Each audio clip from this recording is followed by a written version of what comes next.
लगा हूँ पहले से ज्यादा, पहले से ज्यादा तुम पे मरने लगा हूँ।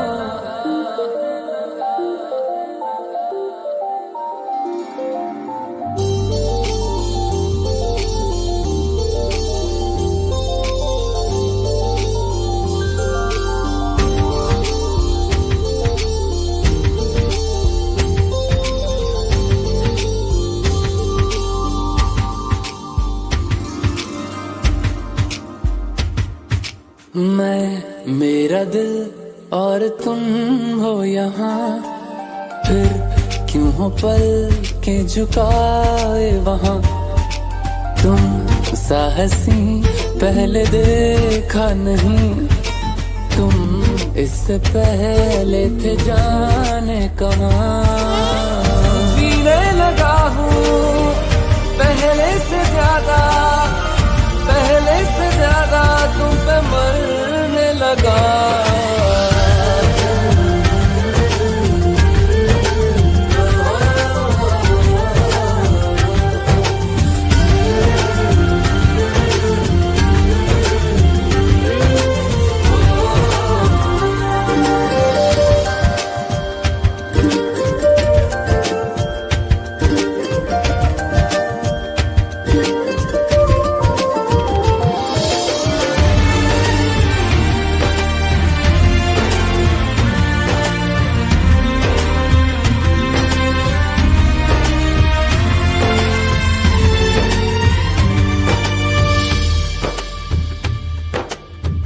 रहते हुआ के जो तुम पास मेरे, थम जाए पल ये वहीं बस मैं ये सोचूं।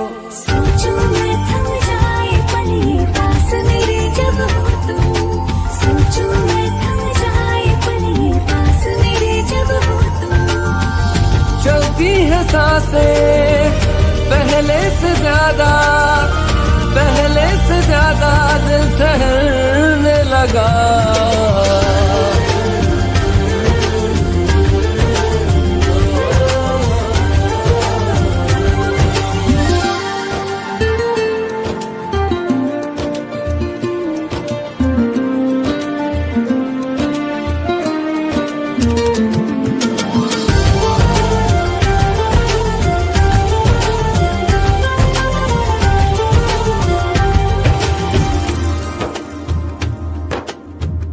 तन्हाइयों में तुझे ढूंढे मेरा दिल, हर पल ये तुझको ही सोचे भला क्यों।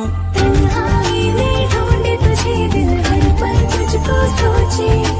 तन्हाई में ढूंढे तुझे दिल, हर पल तुझको सोचे।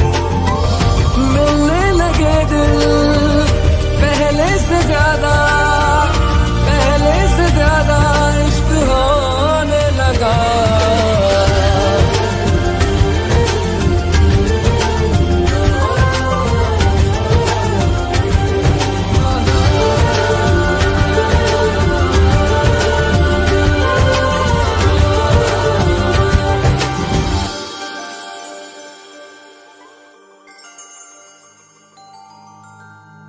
तेरे संग यारा खुश रंग बहारा, तू रात दीवानी, मैं जर्द सितारा।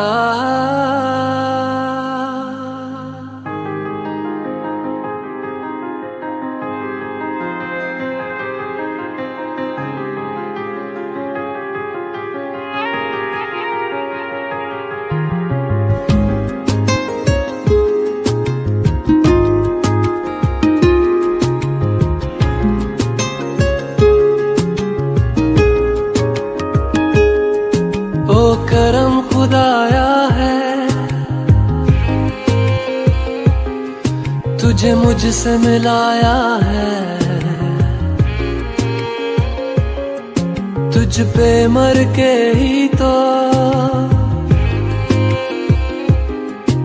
मुझे जीना आया है। ओ तेरे संग यारा कुछ रंग बहारा, तू रात दीवानी मैं जर्द सितारा। ओ तेरे संग यारा कुछ रंग बहारा, मैं तेरा हो जाऊं जो तू कर दे इशारा।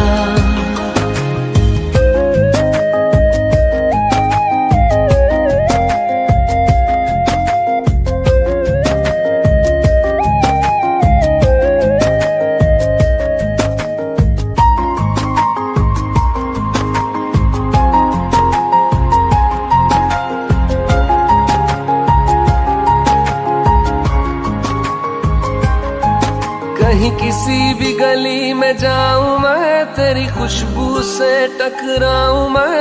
हर रात जो आता है मुझे वो ख्वाब तू, तेरा मेरा मिलना दस्तूर है।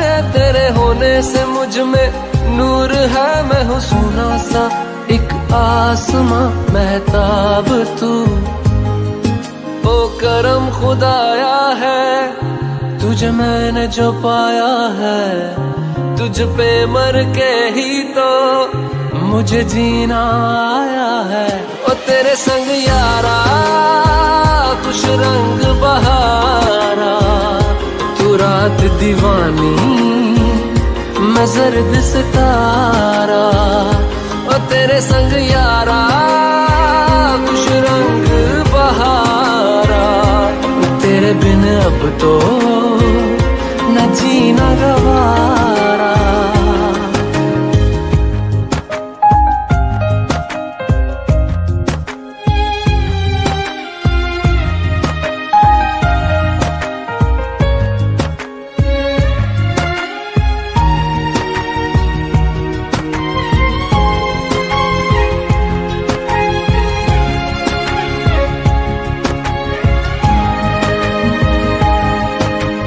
छोड़े हैं बाकी सारे रास्ते, बस आया हूँ तेरे पास रे। मेरी आंखों में तेरा नाम है पहचान ले, सब कुछ मेरे लिए तेरे बात है। 100 बातों की एक बात है, मैं ना जाऊंगा कभी तुझे छोड़ के ये जान ले।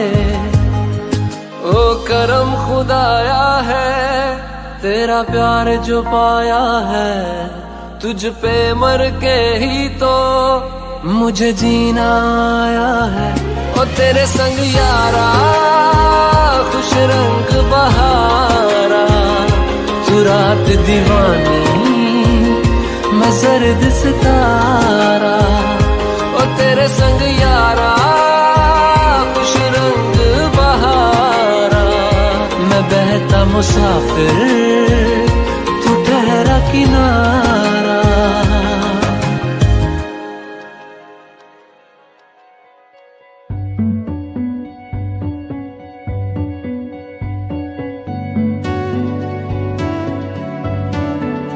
कच्ची डोरियों डोरियों डोरियों से मैनू तू बांध ले,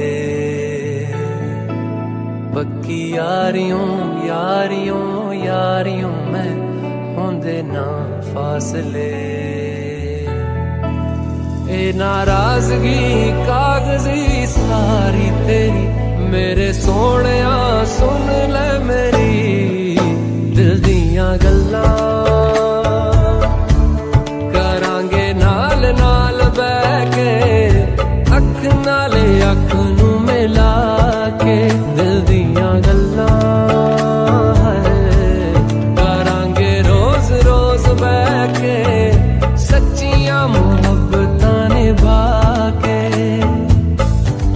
सताए मैनू क्यों दिखाए मैनू क्यों, एवें झूठी मूठी रुस के रुसा के दिल दियां गल्लां। करांगे नाल नाल बैठ के, अख नाले अख नू मिला के।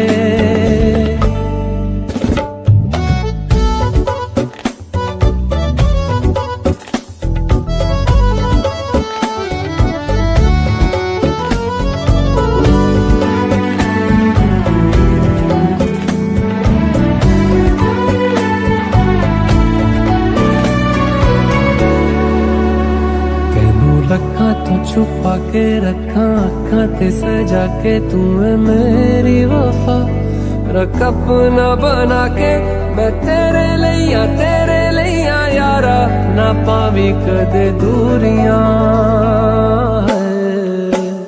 तेनू लखा तो छुपा के रखा अखा ते सजा के तू है मेरी वफा रख अपना बना के मैं तेरे लिया यारा ना पावी कदे दूरियां मैं जीना है तेरा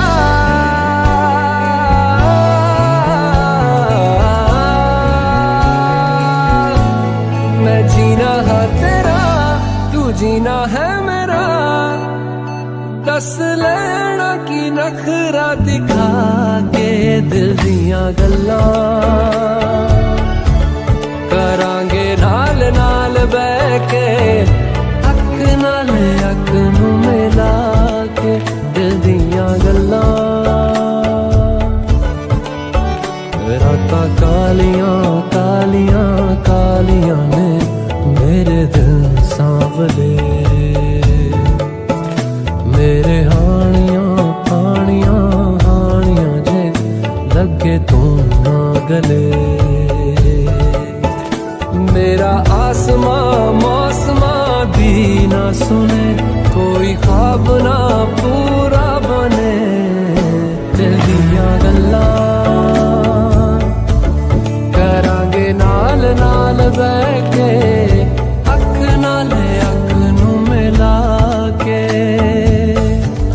पता है मैनू क्यों छुपा के देखे तू मेरे नाम से नाम मिला के दिल दियां गल्लां करांगे नाल नाल बह के अख नाल अख नू मिला के दिल दियां गल्लां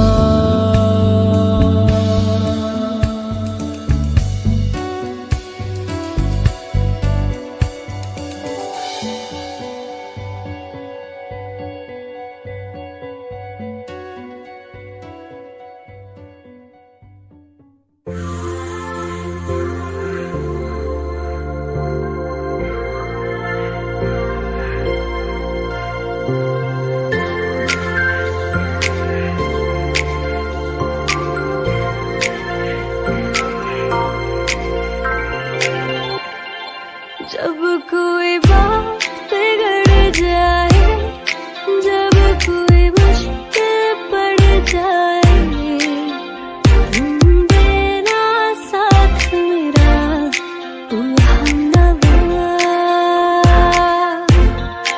जब कोई बात बिगड़ जाए जब कोई मुश्किल पड़ जाए तुम देना साथ मेरा ओ हमनवा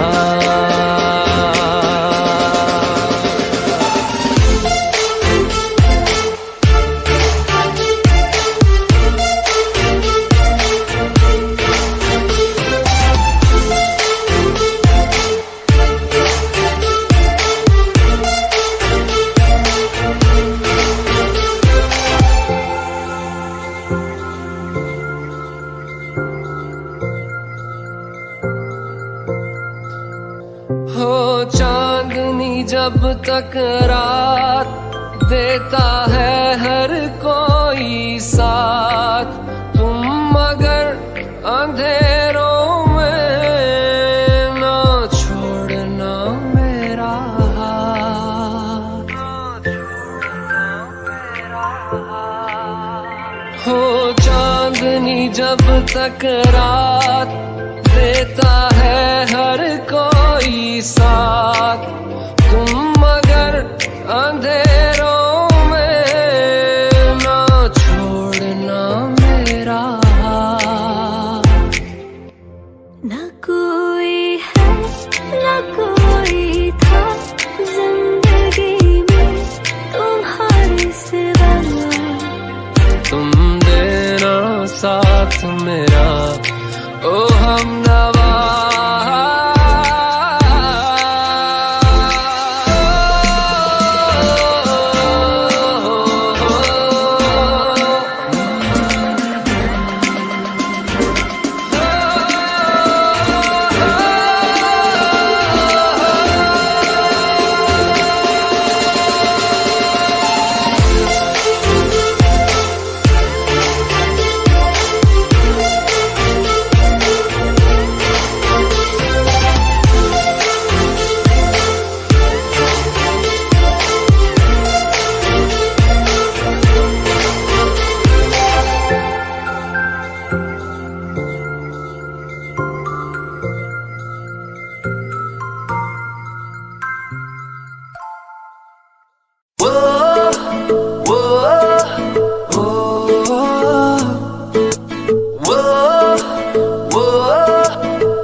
बस तेरी आहटें मिली।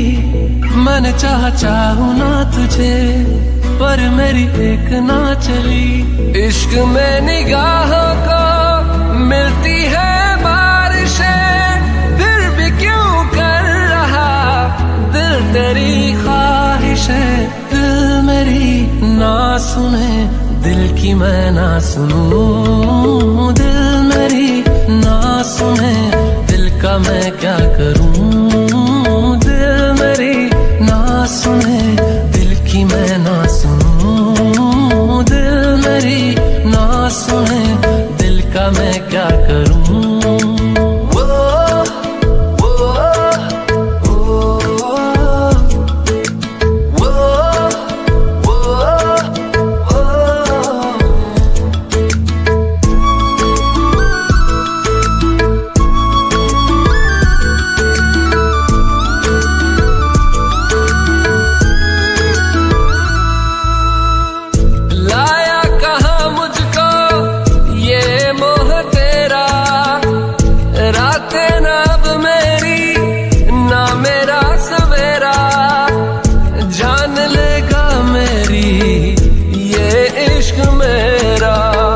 इश्क में निगाहों को मिलती है बारिशें, फिर भी क्यों कर रहा दिल तेरी ख्वाहिशें। दिल मेरी ना सुने, दिल की मैं ना सुनूं। दिल मेरी ना सुने, दिल का मैं क्या करूं। दिल मेरी ना सुने, दिल की मैं ना सुनूं। दिल मेरी ना सुने, दिल का मैं क्या करूं।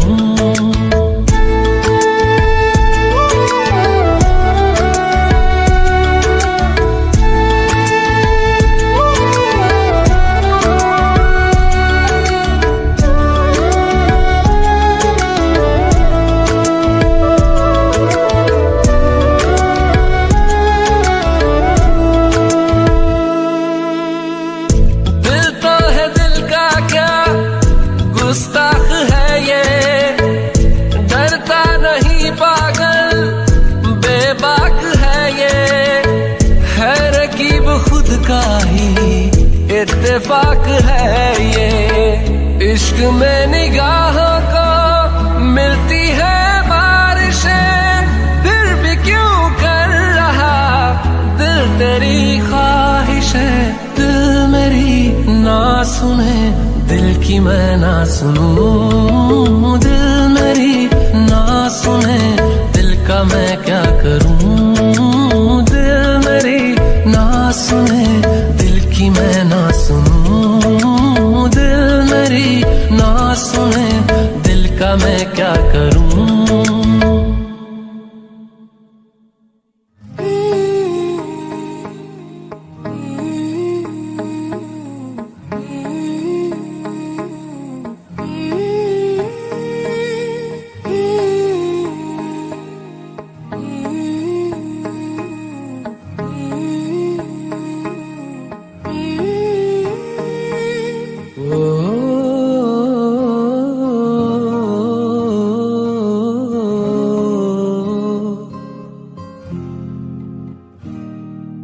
अल्लाह मुझे दर्द के काबिल बना दिया, तूफान को ही कश्ती का साहिल बना दिया। बेचैनियां समेट के सारे जहान की, जब कुछ न बन सका तो मेरा दिल बना दिया। ओ साथी तेरे बिना राही करा दिखे ना। ओ साथी तेरे बिना साहिल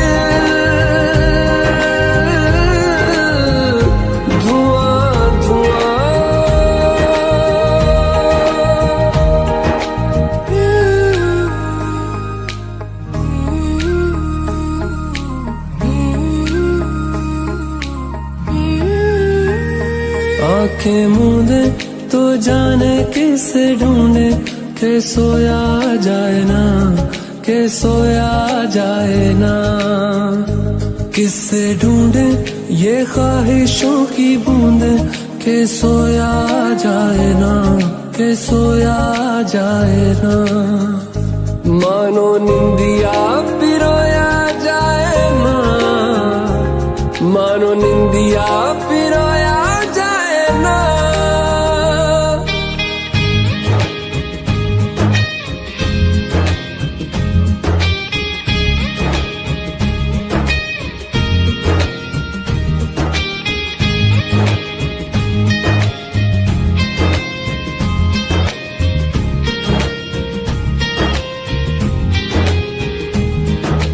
अल्लाह मुझे दर्द के काबिल बना दिया, तूफान को ही कश्ती का साहिल बना दिया।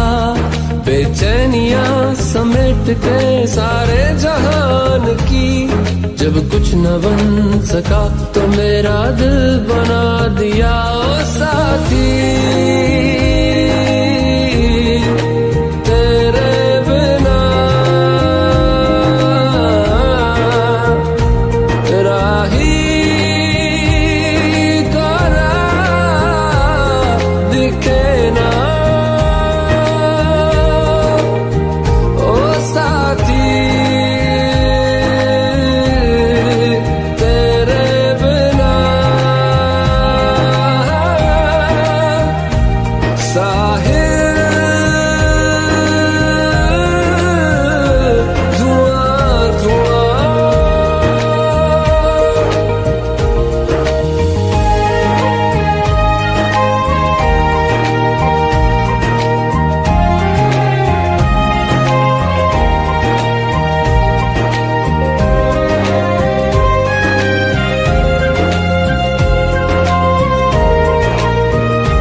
तेरे करीब आ रहा हूँ,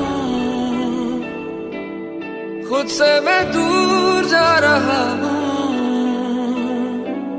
ये बेवजह तो नहीं है तू जो मिला,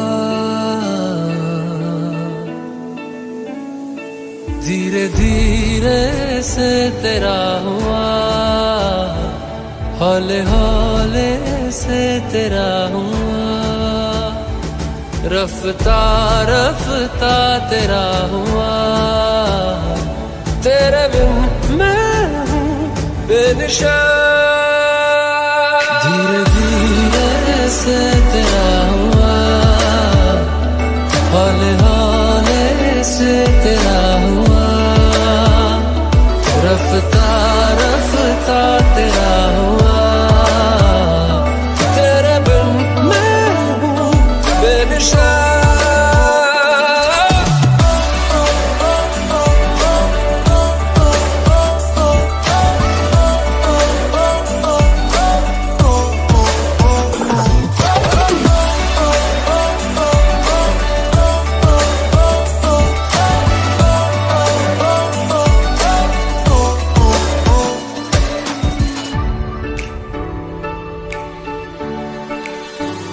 समझो जरा समझो इशारा, तेरा हूँ मैं सारा का सारा।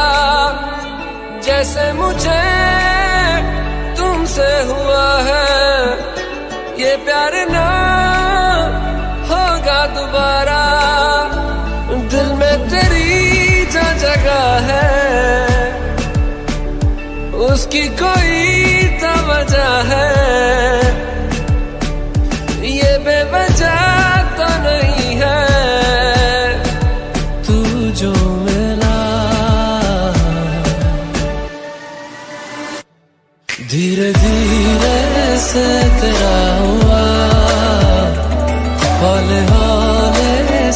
तेरा हुआ, रफ्ता रफ्ता तेरा हुआ, तेरे बिन मैं हूँ बेनिशान।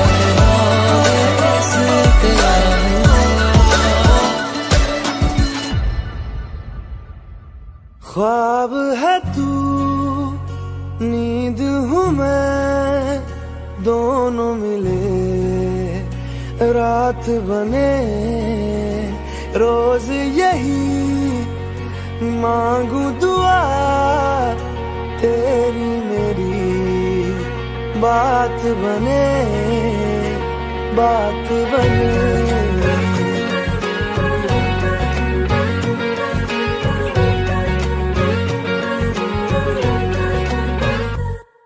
मैं रंग शरबतों का, तू मीठे घाट का पानी, मैं रंग शरबतों का, तू मीठे घाट का पानी, मुझे खुद में घोल दे तो मेरे यार बात बन जानी। रंग शरबतों का, तू मीठे घाट का पानी, मैं रंग शरबतों का, तू मीठे घाट का पानी, मुझे खुद में घोल दे तो मेरे यार बात बन जानी। रंग शरबतों का, तू मीठे घाट का पानी, मैं रंग शरबतों का, तू मीठे घाट का पानी।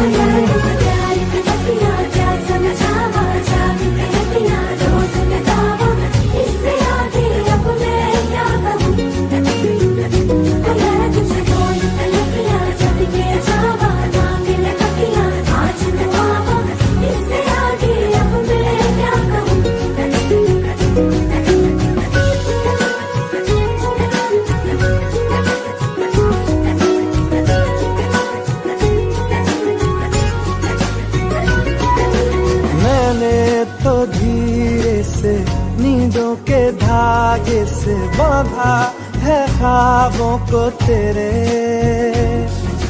मैं ना जहाँ चाहूँ ना आसमां चाहूँ, आजा हिस्से में तू मेरे।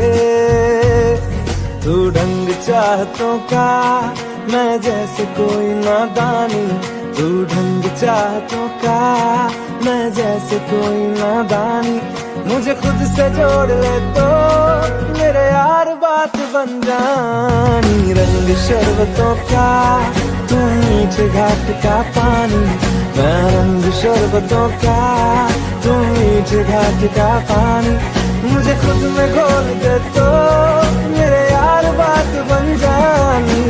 रंग शरबतों का, तू मीठे घाट का पानी।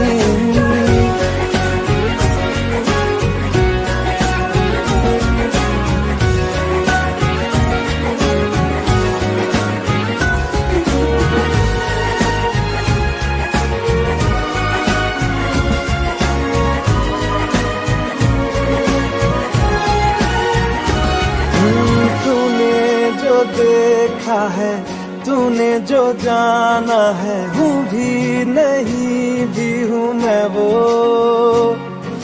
चाहोगे तुम जैसा हो जाऊंगा वैसे, चाहो तो वादा ये ले लो। तुम एक मुसाफिर हो, मैं कोई राह अनजानी, तुम एक मुसाफिर हो, मैं कोई राह अनजानी, मन चाह मोड़ दे तो मेरे यार बात बन जानी। रंग शरबतों का, तू मीठे घाट का पानी, मैं रंग शरबतों का, तू मीठे घाट का पानी, मुझे खुद में घोल दे तो मेरे यार बात बन जानी। रंग शरबतों का, तू मीठे घाट का पानी।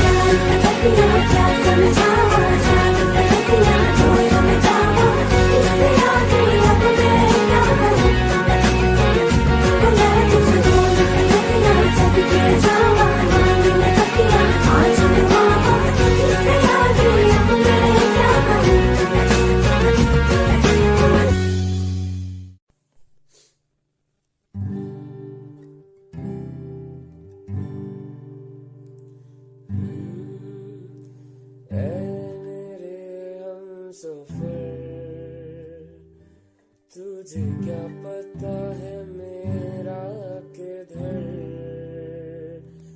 दिल है ये जागेरा किस कदर तुमको क्या पता हम सफर आंखों में धुआं था मैंने देखा नहीं तेरे को मैं जानू मेरी बातें हैं तुमसे जो मैं पूछूं मुझसे प्यार है तुम कह दो ना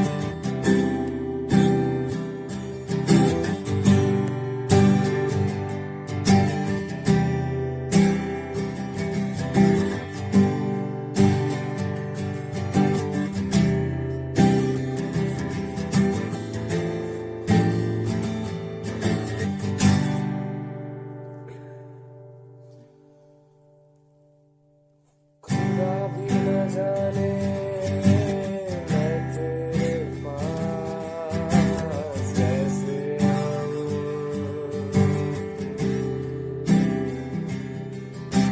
क्यों दिया ये गम किस कदर मैं जीऊं तू बता दे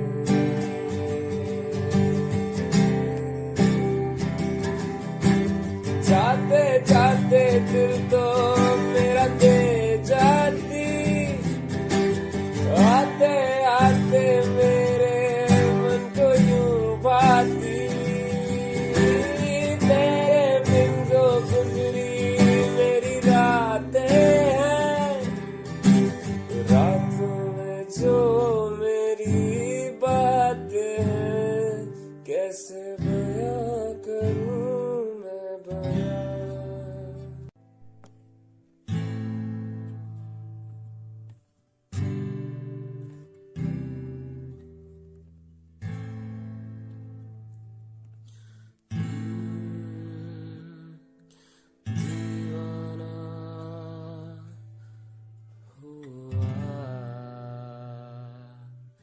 मस्ताना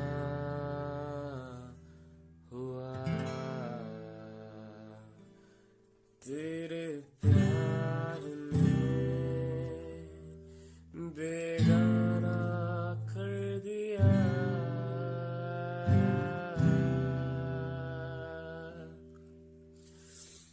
दुनिया ज़माने से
दिल ये टूटा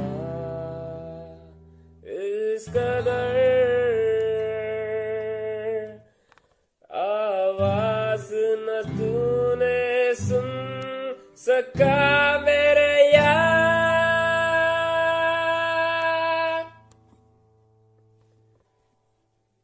तेरे अलावा यूं मैं प्यार किसे करता हूँ,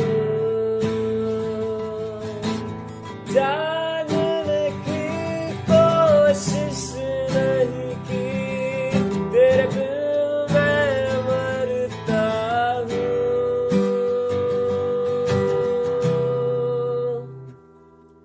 तेरे दिल में मैं रहूं सदा, दुश्मन बन के मैं रहा, कैसे मैं भूलूं प्यार जो तुझ पे लुटाया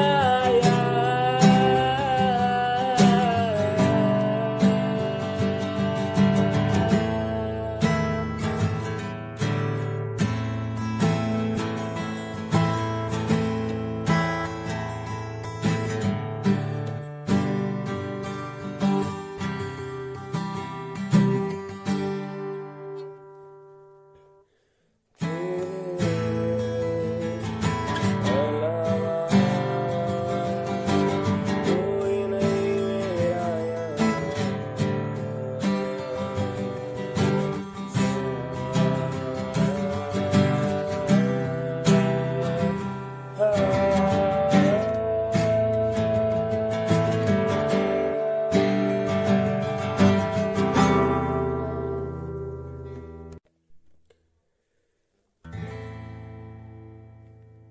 रहनुमा,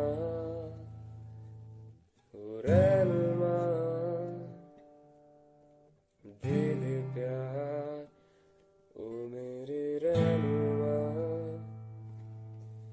जीता रहा तुमसे यूं दूर, दे दे जरा मुझको वो प्यार जिसके लिए मैं तड़पा, जिसके लिए मैं रोया, जिसके लिए तुमने मुझको छोड़ा, तेरे संग बीती मेरी रातें सारी काटी, तुमने मेरे प्यार मेरे रहनुमा,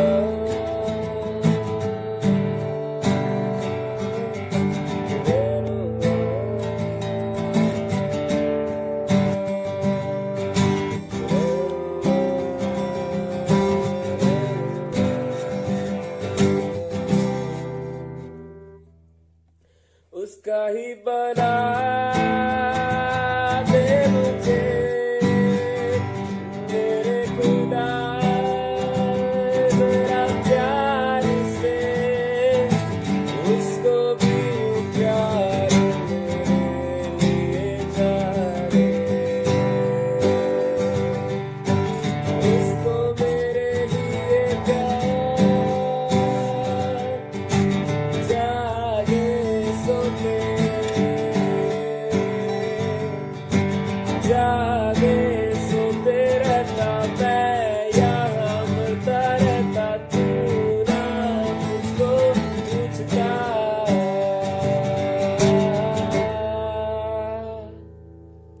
वह कोई और नहीं गुंजा थी। उसके सर पर पट्टी बंधी हुई थी, जबकि उसके चेहरे पर बहुत मासूमियत थी। उसके साथ एक औरत भी थी। आप में से विशाल कौन है? उस औरत ने गुंजा का हाथ थामा हुआ था। उसके बुलाने पर बैंकेट हॉल में सन्नाटा छा गया था। विशाल अपने होंठ बीचे गुंजा को देखा तो स्टेज के नीचे उतरने लगा। उस पल कस्तूरी का दिल धक से रह गया। जी मैं ही हूँ विशाल, बोलिए। विशाल के ठहरे हुए शब्द पर गुंजा उसे गौर से देखते हुए आंखों में आंसू भर लाई। मिस्टर विशाल, ये शायद आपकी पत्नी हैं। ये 2 साल पहले हमें मिली थी। उनका हमारी गाड़ी से एक्सीडेंट हो गया था। उनका बहुत इलाज करवाया मगर उनको आराम तो आ गया, लेकिन उनकी याददाश्त खो गई थी और आज 2 साल के बाद इनके सर पर फिर से चोट लगी तो इनकी याददाश्त वापस लौट आई है। उन्होंने मुझे आपका घर का एड्रेस दिया है तो मैं इन्हें आपके घर लेकर आ गई थी, पर वहाँ से मुझे इस शादी हॉल का एड्रेस मिला तो सोचा कि आपकी अमानत आपके पास लौटा दूँ। वह लड़की जिस तरह से बातें कर रही थी उसकी बातें उस बैंक्वेट हॉल में सब ही सुन रहे थे। पूरे हॉल में मौजूद लोगों ने उसकी बात पूरी होने तक सुनी थी। विशाल की गंभीर चुप्पी पर सभी की नज़रें टिकी हुई थी। सबको जानना था अब आगे क्या होगा। कौन गुंजा? मैं किसी गुंजा को नहीं जानता, बहुत मेहरबानी होगी आप यहाँ से चली जाओ। वह बिल्कुल साफ साफ अंदाज में बोलते हुए गुंजा को अंदर ही अंदर जलाते हुए भट्टी पर बिठा गया था। विशाल ने वापस स्टेज की तरफ कदम बढ़ा दिए थे। गुंजा ने फिर से उसको पुकारा। वह वहीं थम सा गया, लेकिन वापस गर्दन नहीं घुमाया था। तुम मुझसे नाराज हो, मैं तुम्हारी पत्नी हूँ, क्या तुम्हें मेरी शादी याद नहीं? पापा जी। अचानक से नज़र विक्रम पर जा ठहरी थी। वह भागती हुई उनके सीने से जा लगी। पापा जी मुझे माफ़ कर दो, मैं अपनी नासमझी और ज़िद में घर छोड़कर चली गई थी, लेकिन भगवान ने मुझे सही रास्ता दिखा दिया है। मेरी याददाश्त चली गई थी और मैं इतने साल आप लोगों से दूर रही। वह बिलक बिलक कर रो रही थी। विक्रम साहब के पास उसे दिलासे देने को भी कुछ नहीं बचा था। अब उस बैंक्वेट हॉल में उस वक्त पूरी चुप्पी छाई हुई थी। गुंजा की अचानक वापसी पर सभी चुप थे। विशाल जेब में हाथ डाले दीवार के साथ टेक लगाए खड़ा था, जैसे उसका इस सारे मामले से कोई लेना देना था ही नहीं। विक्रम साहब भी उस वक्त वहीं पर थे। कोई ना कोई फैसला लेना था ताकि सबकी ज़िंदगी आराम से बीत सके। गुंजा ने गलत वक्त पर एंट्री की थी। उसका आना किसी को अच्छा नहीं लग रहा था। वह सच कह रही थी या झूठ कोई नहीं जानता था, लेकिन असल फैसला तो विशाल को करना था, जो बिल्कुल चुप था। विशाल तुम कुछ कहते क्यों नहीं हो? इस तरह बिल्कुल चुप क्यों हो? विजय साहब ने बेटे को बिल्कुल चुप देखा तो उसे बोलने पर उस्काया था। पापा फैसला 2 साल पहले हो चुका था, अब कोई फैसला नहीं होगा। वह दीवार के साथ खड़ा था और ऊपर रेलिंग पर अपने हाथों की मुठ्ठियां जमाए खड़ी कस्तूरी खुद पर सब्र किए नीचे का सारा मंजर देख रही थी। गुंजा कुछ समझी नहीं। विजय साहब की बात पर विशाल ने बाप को जख्मी नज़रों से देखा। मेरे लिए ये लड़की अब एडजस्ट नहीं करती। आपने जो फैसला करना है कर लीजिए, मुझे उससे कोई मतलब नहीं है। बस सर झटका वहाँ से ऊपर सीढ़ियों की तरफ बढ़ा। तभी पीछे से आवाज़ आई, रुक जाओ विशाल। गुंजा की पुकार पर फिर से उसके कदम वहीं रुके थे। तुम मुझे यूं छोड़कर नहीं जा सकते, जबकि ये भी जानते हो कि मैं कितने बड़े हादसे का शिकार हो गई थी, फिर भी तुम मेरे लिए इतने सख्त शब्द कैसे इस्तेमाल कर सकते हो? गुंजा ने उसका बाजू थामा, जिसे विशाल ने उसी पल जोर से झटका था और गुस्से में वापस मुड़ा था। दूर रहकर बात करो, खबरदार जो मुझे छुआ भी तो। वह इतने गुस्से में गरज रहा था। गुंजा डर कर 2 कदम पीछे हट गई थी। ऊपर खड़ी कस्तूरी को देखते उसके अंदर एक आग का लावा भड़क उठा था। तुम्हें अब मैं बुरी ही लगूंगी विशाल, क्योंकि तुम्हें एक कमसीन जवान खूबसूरत लड़की जो मिल गई है। अब तुम्हें मुझ में कमी ही नजर आएगी। अब तो तुम्हें सामने खड़ी वो लड़की अच्छी लगेगी ही। अपनी गंदी जुबान से बकवास बंद करो। विशाल फिर से गुस्से से दहाड़ा था। गुंजा दोबारा से बड़बड़ाने लगी थी। वह अपनी उंगली उठाकर वार्निंग दे रही थी। तुम मेरी जगह मेरी बहन को कैसे दे सकते हो विशाल, जबकि मैं भी तुम्हारी पत्नी हूँ। तुम कस्तूरी से शादी कैसे कर सकते हो? ये शादी बिल्कुल भी ठीक नहीं है। तुम्हें कस्तूरी को छोड़ना होगा। गुंजा अपनी ही कही जा रही थी। एक वक्त में 2 बहनों से शादी नहीं हो सकती। हाँ तो फिर यहाँ तुमको किसने बुलाया? तुम तो 2 साल पहले घर से गायब थी ना, बिना किसी को कुछ बताए कहाँ चली गई थी? शादी तो तुम खुद अपने हाथों से तोड़कर भाग गई थी। ये शादी तो कब की खत्म हो चुकी है। और अगर तुम्हें लगता है कि अभी तक तुम मेरी पत्नी हो तो ये तुम्हारे अंदर बहुत बड़ी गलतफहमी है। ये मैं अभी दूर भी कर देता हूँ। कस्तूरी से शादी करने से पहले ही मैं तुम्हारे लिए तलाक के पेपर साइन करके भेज चुका था। अब 1 मिनट से पहले यहाँ से तुम दफा हो जाओ। विशाल की बात पर गुंजा का रंग बिल्कुल फीका पड़ गया था।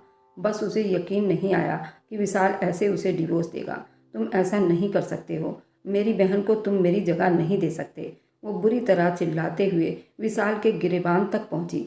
विशाल ने उसका हाथ अपने कॉलर से झटका। तुम अपनी लिमिट में रहो। मैं औरतों पर हाथ नहीं उठाता, पर तुम मुझे मजबूर कर रही हो कि मैं तुम्हें धक्के देकर घर से बाहर निकाल दूँ। विशाल के ऐसे गुस्सा करने पर गुंजा की आंखें आंसुओं से तर हो गई थी। तुम ये सब इसलिए कह रहे हो ना कि मैं 2 साल घर से गायब रही, वरना तुम तो मुझसे मोहब्बत करते थे ना। फिर वो मोहब्बत क्या हुआ? विशाल से तड़पते हुए पूछ रही थी। भाड़ में गई मोहब्बत, मेरे लिए इज्जत से बढ़कर कुछ भी नहीं। इतना कहते विशाल वापस पलटा। क्या मुझे माफ़ नहीं कर सकते? एक आखिरी विनती समेत मुझे माफ़ कर दो विशाल। माफ़ी गलती की होती है, गुनाह की नहीं। वह इतना कहते सीढ़ियाँ ऊपर चढ़ता चला गया, जबकि गुंजा वहीं फूट फूट कर रो रही थी। घर चलो गुंजा, विक्रम साहब ने आखिर दिल अपना बड़ा करते हुए गुंजा से कहा। वे जानते थे अब यहाँ से निकलकर ये कहाँ जाएगी, उसका कोई ठिकाना नहीं। मजबूरन अपना दिल उन्हें ही बड़ा करना पड़ा था।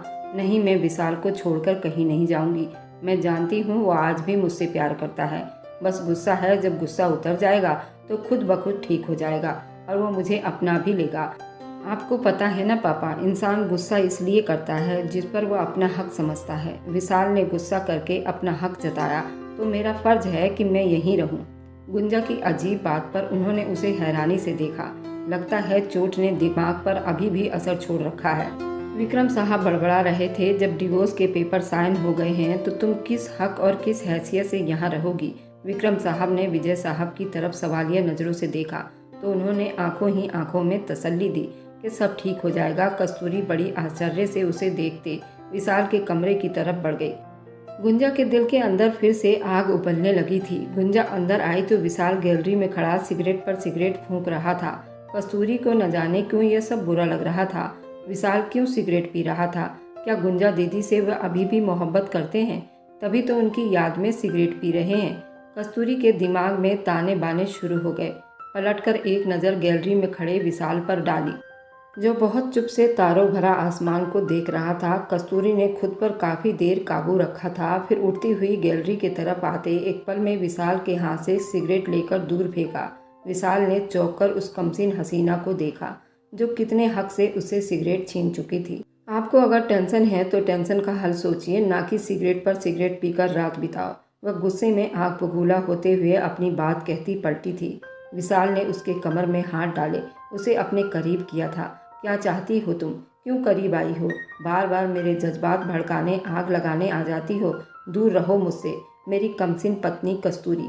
विशाल वर्मा की मोहब्बत की आग की लपेट तुम तक पहुंची तो तुम्हारी नन्ही सी जान सहन नहीं कर पाएगी। जान से भी जाओगी। वह उस पर अपनी गर्म सांसों की हवा छोड़ता गंभीर शब्दों में बोलते एक झटके से उसे छोड़ा था। फिर से सिगरेट सुलगाने लगा था और अब लंबे लंबे धुआं उड़ाया था। अब कस्तूरी ने उससे सिगरेट लेते अपने मुंह की तरफ ले जाना चाहा कि विशाल एकदम चौंका था। उसकी उस हरकत पर गुस्सा होते उससे सिगरेट खींचा। ये क्या बदतमीजी है? होश में तो हो तुम? विशाल के माथे पर बल पड़े थे। क्यों आप पी सकते हो, मैं नहीं पी सकती? भौं को उचकाते हुए विशाल से चैलेंज करते विशाल को बुरी तरह उचका रही थी। अच्छा ये लो पियो। विशाल ने सिगरेट उसे थमा दिया। कस्तूरी एक पल सिगरेट को देखती फिर विशाल को देखने लगी और झट से सिगरेट मुंह को लगाते सांस अंदर की तरफ खींचते ही कस्तूरी को बहुत तेज खांसी शुरू हो गई। उसे सांस लेना दुश्वार हो गया था। विशाल की घबराहट भरी नजरें उस पर टिकी थी। उसकी कमर में हाथ डाले वह उसे अपने सांसों के करीब कर गया था। उसकी सांसों का तालमेल जब कस्तूरी को अपने होठ पर महसूस हुआ तो उसकी लाल आंखों ने पल भर में विशाल के चेहरे का जायजा लिया, जो बिना पलक झपकाए उसे देख रहा था, अपनी सांसें उस पर छोड़ रहा था।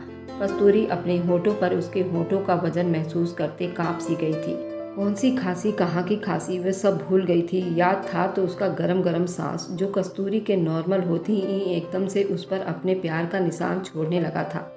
उस घबराहट में कस्तूरी उसकी शर्ट दोनों मुट्ठी में दबाते उसको अपने से दूर करना चाह रही थी, जबकि नीचे आंगन में से गुजरती गुंजा ने ये मंजर देखते अपने अंदर का आग उगलता महसूस किया।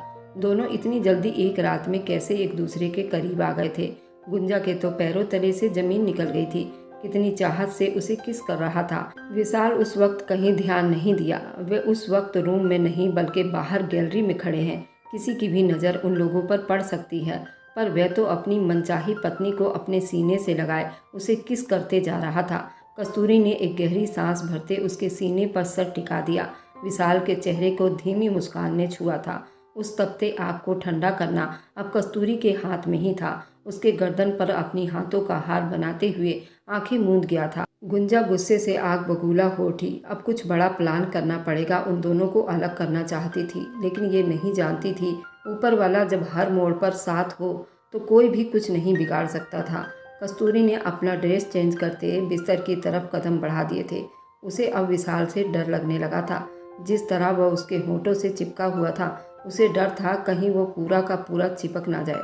आज तो बिस्तर पर ही लेटा था। कस्तूरी ने अपने कदम सोफे की तरफ बढ़ाए। बिस्तर पर आओ कस्तूरी। बिना उसके तरफ निगाह किए उसने उसे बुलाया था। कस्तूरी एकदम घबराकर उछल पड़ी थी। उसके कहे गए बातों को अनसुना करके वह सोफे की तरफ बढ़ रही थी। तभी एक बार फिर जोर से विशाल ने उसे बुलाया। यहाँ आओ बिस्तर पर कस्तूरी। उंगलियां मोड़ती बिस्तर की तरफ जाने लगी और एक तरफ होती बेड पर टिक गई। सो जाओ, माथे पर बाजू जमाए धीरे से कहा तो वह झट से लेट गई। लेकिन हर 2 मिनट के बाद पलटकर वह विशाल को देखती थी। क्या सच में वह सो रहा है? कस्तूरी, अगर तुम 2 मिनट में ना सोई तो मेरा दूसरा रूप देखोगी, फिर मुझसे पनाह मांगोगी। वह गुस्से में कहते हुए उसे डरा गया था। लाइट ऑफ करते हुए साइड टेबल के लैंप को बुझा दिया था। कस्तूरी ने लेटे लेटे अपना करवट बदला। विशाल ने भी उसके तरफ करवट ले ली थी। सो जाओ कस्तूरी, मेरे साथ अपने लिए मुश्किलें खड़ी मत करो। अभी तुम बहुत छोटी हो। वह धीमे शब्दों में बात कर रहा था। उसकी बात कस्तूरी को बहुत बुरी लगी। वह 21 साल की थी। वो क्या चाहता था कि वो 55 साल की होती। शायद वो गुंजा दीदी की एज वाली शादी करना चाहते थे। वह 27 साल की थी, पर इतनी छोटी भी तो नहीं, लेकिन उनसे काफ़ी छोटी थी। वह अपने दिमाग में ताने बाने बुनने लगी, लेकिन आंखें बंद करना ना भूली। विशाल के होठों ने एक मुस्कान को छुआ और उसने भी अपनी आंखें मूंद ली। आज उसके बेकरार दिल को कुछ करार आ गया था, जो कस्तूरी के होठों ने कमाल किया था। अभी कुछ देर बीते थे कि दोनों की आंख लग गई थी। दरवाजा जोर जोर से बजाया जाने लगा। विशाल की आंख जल्दी खुल गई। उसने कस्तूरी को अपने बाजू पर सर रख के सोते देखा तो उसका सर पीछे हटाता तकिए पर रखा और जल्दी उठकर दरवाजा खोला। उसका दिमाग अभी नींद में ही था। दरवाजा खोलते ही सामने गुंजा थी, जो सीधा उसके सीने से आकर टकराई थी।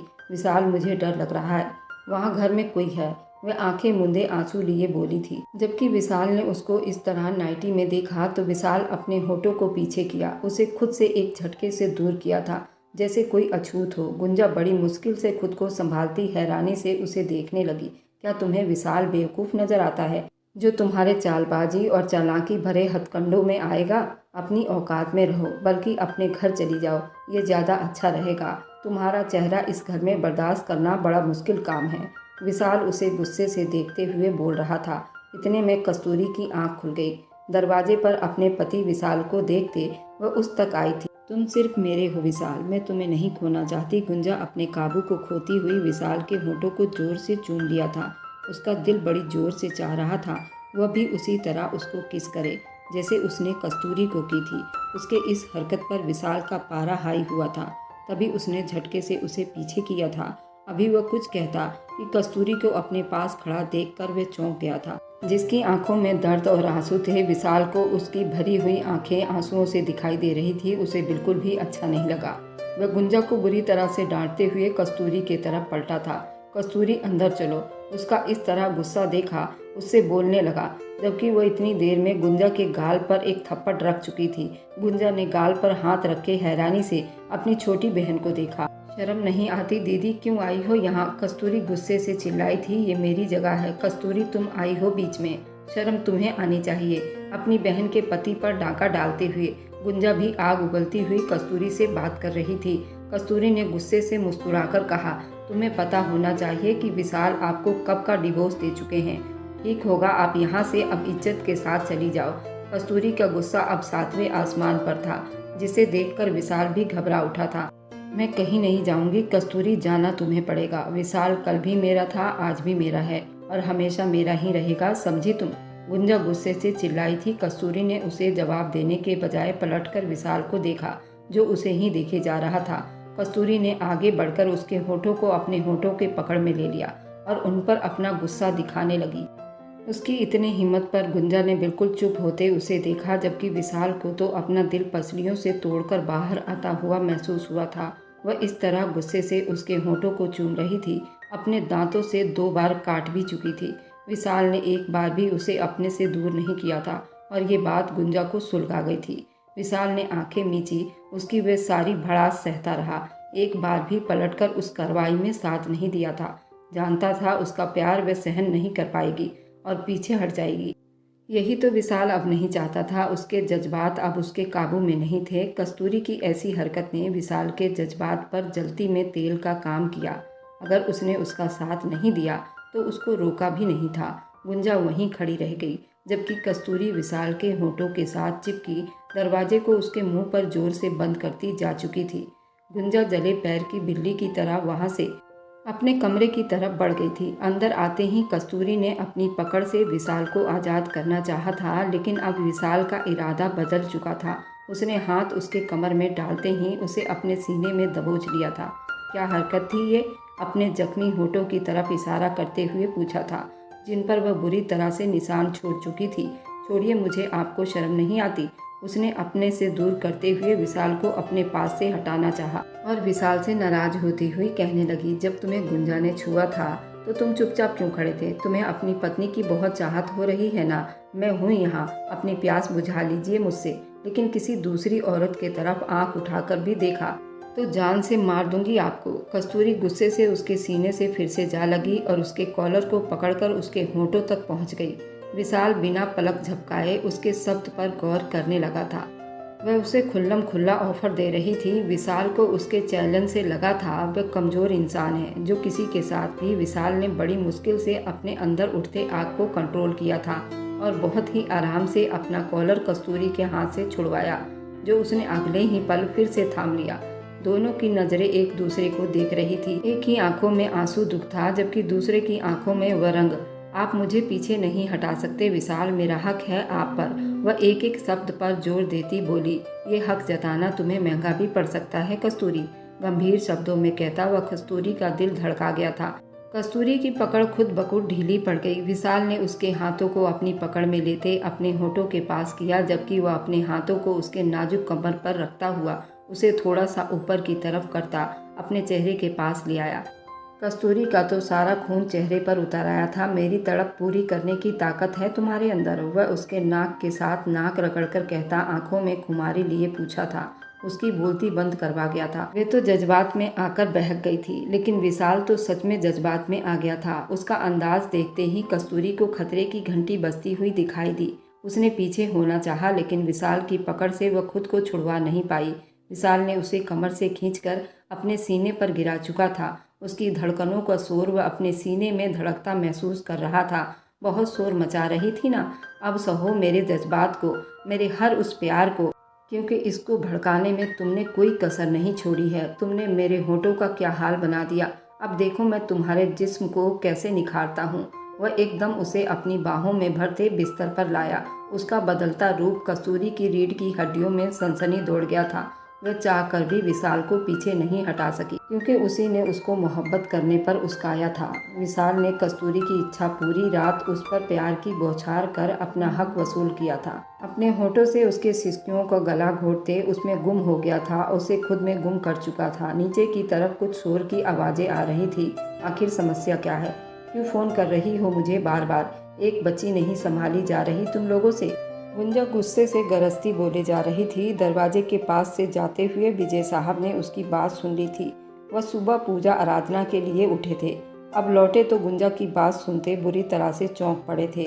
बच्ची? कौन सी बच्ची? वो हैरान हुए। अगर बुखार है तो डॉक्टर के पास लेकर जाओ। मुझे क्यों फ़ोन करके तंग कर रही हो? आगे से कुछ कहा गया, जिस पर गुंजा घबरा गई। माँ हूँ उसकी, जानती हूँ, लेकिन मुझे उसकी शक्ल से नफरत है। नाजायज़ बाप की औलाद है। तो उसके उन शब्दों पर विजय साहब का खून खौल उठा था। मरती तो मर जाए, जान छूटेगी मेरी उस गंदगी से। गुंजा ने गुस्से से कहते कॉल काट दी। अपने पीछे विजय साहब को खड़ा देखकर वह बुरी तरह से घबराई थी। तुम इस तरह गिर जाओगी गुंजा, मुझे अंदाजा नहीं था। तुमने रात के अंधेरे में एक आदमी के साथ भागकर अपना मुंह काला करवा लिया और फिर एक बच्ची को जन्म भी देकर उसे गंदगी कह रही हो। गंदगी तो तुम हो। तुम्हें अगर विक्रम उठाकर ना लाया होता तो किसी गंदगी के ढेर पर पड़ी होती और नाजायज़ कहलाती। पर कहते हैं ना, नस्ल नस्ल पर ही जाता है। तुम खुद नाजायज़ थी। कोई तुम्हें पैदा करते ही फेंक कर चला गया था और तुमने भी अपनी परवरिश को आग में झोंक कर अपने परंपरा को ऐसे ही दोहराया जैसे तुम्हारे साथ हुआ था। विजय अफसोस से कहते हुए गुस्से में आ गए थे। विजय साहब ने उसकी तरफ गुस्से से देखा। अंकल मेरी बात सुनो, ऐसा कुछ भी नहीं है। आपने जो सुना वह सच नहीं। वह बच्ची मेरी नहीं। गुंजा फिर से झूठ बोलने लगी थी। अपनी बकवास बंद करो और मेरे बेटे और बहू के जागने से पहले इस घर से निकल जाओ। मैं नहीं चाहता कि तुम्हारी हकीकत सबके सामने खुले। वह गुस्से से दहाड़ते खुलेआम दरवाजे से बाहर निकलती चली गई। और वह अपने बाल नोचने लगी। आज सब कुछ उसके हाथ से निकल गया था। अब सिवाय पछतावे के कुछ बचा ही नहीं था। अंगड़ाई लेते कस्तूरी ने आंख खोली थी। अपने तन पर कपड़ा ना देखकर वह शर्मा सी गई। अपने बहुत ही करीब सोए विशाल को एक भरपूर निगाह से देखा। उसके चेहरे को मुस्कान ने छुआ था। आगे की तरफ होते वह उसके गाल पर अपने होंठ लगा गई थी। विशाल फिर से बेकाबू हो गया था। कस्तूरी को खुद भी पता नहीं चला था कि नरम मुलायम होठों का भार पाते ही विशाल की आंख पलक झपकते ही खुली थी। कस्तूरी के चेहरे से मुस्कान पल भर में उड़ चुकी थी। उसे पहले कि वह उठकर उससे दूर होती, विशाल ने उसे दोनों बाजू से पकड़कर उसे अपने ऊपर गिरा लिया था। वह फिर से उसके पकड़ में ढेर हो गई थी। विशाल ने फिर से उसे अपने सीने में दबोच लिया था। उसकी नज़रें उसके आर पार कर रही थी। तुम कितनी खूबसूरत हो, उसके कमर पर उंगलियों का दबाव बढ़ाता गंभीर शब्दों में बोला था। वो मुझे बाथरूम जाना था, कस्तूरी ने बहाना बनाते हुए कहा। मुझे भी ले चलो, एक साथ बाथरूम चलते हैं। वह शर्ट लिए था। उसका सख्त चट्टानी सीना देखते कस्तूरी ने जल्दी घबराकर नजरें झुका ली। क्या हुआ, इतनी खूबसूरत रात के बाद मेरी जान, शर्मा क्यों रही हो? अब तो शर्म के पर्दे उतारकर फेंकने चाहिए। अपनी भाव में कुछ बातें शरारत से कहा। मैं बेशर्म नहीं, शर्ट पहनो, कस्तूरी ने गुस्से से कहा तो विशाल ने उसे खींचकर अपनी गोद में बिठा लिया। मेरी जान उसके जिस्म पर अब उसे तार तार कर रहा था। मेरी जान अब कुछ नहीं कर सकती। विशाल ने उसके गाल पर हल्का सा काटते हुए मोहब्बत से छूकर कहा। आप मुझे बार बार डैमेज क्यों कर रहे हैं? रात भर तो आपने यही सब किया है। वह गुस्से से बोली। तुमसे कम यार, कल जो तुमने मेरे होठों को जख्म दिया वह होठों से सीधा दिल पर जा लगा है, गंभीर शब्दों में कहता हुआ उसके होठ के साथ अपने होठ मिला चुका था। आप कितने जुनूनी हैं विशाल। कस्तूरी ने शर्माकर उसके सीने में मुंह छुपा लिया। अभी सिर्फ एक रात बीती है और तुम मुझे जुनूनी का अवार्ड दे रही हो? अभी तो पूरी जिंदगी तुम्हें इसी जुनून को सहना पड़ेगा। और उससे पहले हम दोनों नहा लेते हैं एक साथ। वह उसे अपने बाहों में भरकर ले गया। उसको बाथ टब के अंदर लिटा दिया जहाँ गुलाब के पत्तियों से भरा पानी उसे बुरी तरह मदहोश कर रहा था। उसके सीने में वह खुद को छुपा गई थी और अब फिर वह कस्तूरी को अपनी जान जाती हुई महसूस हुई। विशाल कस्तूरी को बिल्कुल गुलाबी कर दिया था। कस्तूरी हैरान हुई। जब तुम सोई हुई थी तब मैंने इस बाथ टब को सजाया था। कस्तूरी को अपने पास करता, उसके होठों को चूमता, कस्तूरी को दीवाना कर चुका था। कस्तूरी शर्माकर उसके सीने में छुपी जा रही थी। उसके होठ पर अपना होठ झुकाता, उसको और ज़्यादा कुछ भी कहने का मौका दिए बिना उसको अपने पकड़ में लिया था। वह इस बार सच में जुनूनी दिख रहा था। कस्तूरी की जान निकल रही थी। इधर विजय साहब ने बहुत हंगामा कर दिया था। प्लीज़ मुझे अब माफ़ कर दो, मुझे यहाँ से मत निकालो, मैं कहाँ जाऊँगी? वह रोते रोते बोलती जा रही थी। तभी सामने से आती हुई लक्ष्मी आंटी उसे दिखाई दी जो गुंजा के सीने से जा टकराई। लक्ष्मी आंटी उसे देखकर घबरा गई। बेटी तुम ठीक तो हो ना? तभी विजय साहब आगे बढ़े और लक्ष्मी को भी देखकर उनके सर पर आग सवार हो गया था। तभी विजय साहब ने विक्रम साहब को फ़ोन लगा दिया कि हमारे दोनों दुश्मन एक साथ इकट्ठे हुए हैं। विक्रम साहब भी तुरंत अपने घर से वहां पहुंचे। मैं लक्ष्मी को देखकर आग बबूला हो गए। उससे कई सवाल पूछना चाहते थे लेकिन गुंजा भी वहां पर थी तो वह चुप हो गए। लक्ष्मी आंटी गुंजा को अपने साथ ले गई क्योंकि अभी 2 दिन पहले ही उनके बेटे निश्चय का एक्सीडेंट हो गया था। शायद कस्तूरी की बद्दुआ निश्चय को खा गई थी, तभी तो निश्चय इस हाल को पहुंच गया था। लेकिन भगवान ने विशाल को उसके झोली में डालकर उसके झोली को भर दिया था और 2 गद्दारों को एक साथ मिला दिया। लक्ष्मी आंटी गुंजा वहां से जा चुके थे। पापा आपने उसे उसके पापा के घर भेजना था, विशाल विक्रम से बोला। वही भेज रहा था लेकिन लक्ष्मी बीच में आकर उसे बचाकर ले गई। तुम्हारे पापा ने भी उसे घर से निकाल दिया था। इस काबिल नहीं थी बेटा उसके साथ कोई भी संबंध रखा जाए।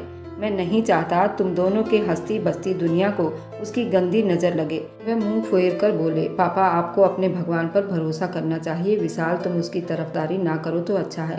तुम सब कुछ नहीं जानते वह कितनी बड़ी झूठी है। उसने क्या किया है तुम जान जाओगे तो।